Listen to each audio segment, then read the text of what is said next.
সাগররণী হত্যা মামলার তদন্ত করছিলেন হলো র্যাবের পক্ষ থেকে তদন্ত করা হয়েছিল। রাষ্ট্রপক্ষ এই র্যাবের পক্ষ থেকে তদন্তকে সরিয়ে উচ্চ পর্যায়ে টাস্ক ফোর্স গঠন করার জন্য দরখাস্ত দিয়েছিলেন।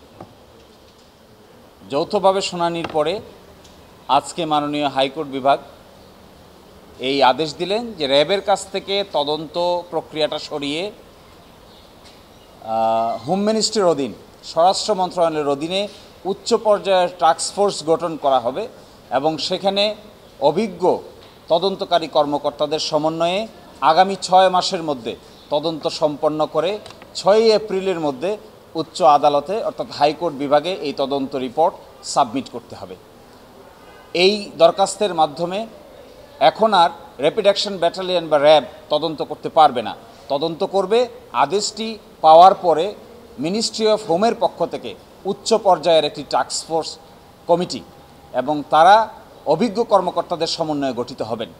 আশা করা যায় এই প্রক্রিয়া তদন্ত অগ্রসর হলে যে ক্লুগুলো আমরা পেয়েছি, আরও যে সমস্ত কনফিডেন্সিয়াল ডকুমেন্ট আমাদের দেখার সুযোগ হয়েছে, আশা করা যায় এরই মাধ্যমে দীর্ঘদিন পরে এই রহস্যের উন্মোচন হবে।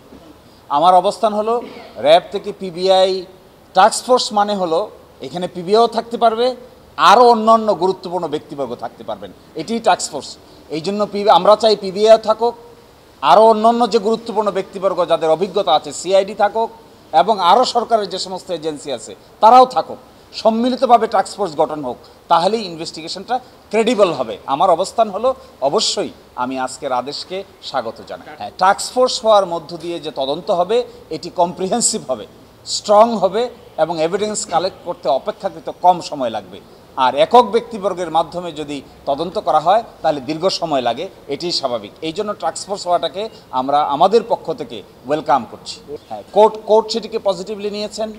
উচ্চ পর্যায়ের কমিটি যেহেতু গঠন করতে চেয়েছে সরকার, সেই জন্য আমরা পরিবারের পক্ষ থেকেও পজিটিভলি নিয়েছি। আশা করা যায় সকলেই যেহেতু একমত, তাহলে প্রকৃত তদন্ত করে রিপোর্ট সাবমিট করতে কারোই কোনো দ্বিমত থাকার কথা নয়।